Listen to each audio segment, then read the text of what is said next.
Good day, viewers! We are Group 1, and let me introduce to you my group mates.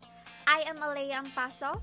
These are Denise Andaloc, Myrthynn Aquino, James Bernal, Andrey Diaz, Hazel Lozano, and Vance Torcende. Let's talk about visual information in media. Now, have you guys ever wondered what this quote means? Well, let's find out! This quote actually depicts a definition of visual media. So what is visual media? Visual media are sources of information in the form of visual representations. The one that you see in abstractions, analogs, illustrations, digital reproductions of the objects, or even those warning signs you see on the roads when you are driving. Did you know that 90% of the information transmitted to the brain is visual? Yes! This is one of the main reasons why visual media is on the rise. There are 5 types of characteristics that make up the media and information we take in on our everyday lives, especially at a time where we frequently consume content through mediums like social media. Characteristics of visual information media comprises images, graphs, animations, movies, and even text. They are all forms of visual media which give us information. All of these can help us conceptualize and understand a concept or idea through the use of visual outputs. Now, visual media comes in various formats. These include JPEG, PNG, GIF, TIFF, and BMP. Sound familiar, don't they? Truth is, visuals are used in our day-to-day lives. Remember that traffic light you passed by earlier? Yup, a form of visual communication. And what about that PowerPoint presentation your teacher presented a while ago? Still a form of visual communication. It is also worth noting that there are 2 types of visual information in media. We have projected and non-projected.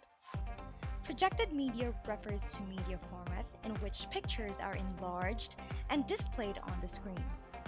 Slide, film strips, opaque projections, and motion pictures are great representations of projected media.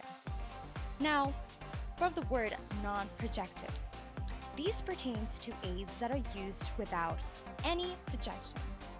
So they translate abstract ideas into more realistic formats, such as posters, cartoons, flashcards, pictures, drawings, maps, and comics. Now, the easiest way to tell the difference? Projected visuals require electricity, while non-projected visuals don't. Moving on to the advantages of visual information and media. So, number 1, it enhances other media, especially oral communication. Isn't it just easier to grasp what one is trying to say when he or she uses visuals? Second, it can communicate across language borders. So even though the audience can't understand the language, they will still get an idea of what is being discussed or talked about. Number 3, it conveys information quickly. Road signs are great examples of how visuals relay information quickly.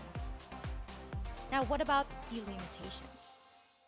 Number 1, visuals do not provide in-depth explanations. For example, this graph.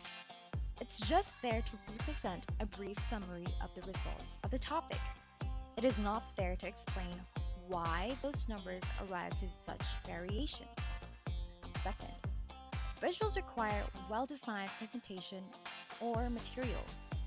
Visuals are intended to capture an audience's attention to relay information quickly.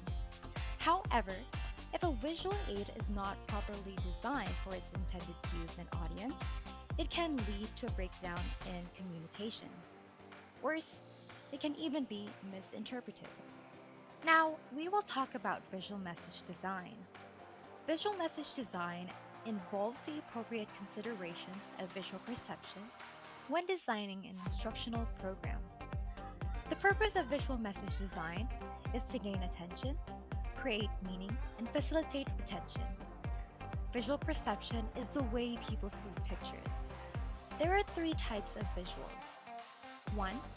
Representational are sketches and photographs that look like what they represent. 2. Analogical represents a concept that is similar in some ways, but otherwise unlike. Lastly, charts and graphs represent numerical or abstract ideas. Attentional, affective, cognitive, and books, newspapers, magazines, and the internet are where we can find visual information. Lastly, let's talk about the design principles and elements of visual media. The principles of design are pattern, contrast, emphasis, balance, proportion or scale, harmony, and rhythm or movement. While the elements of design are line, shape, form, color, texture, space, and value. That's a wrap on visual information and media. Thank you for watching. This is Group 1 signing off.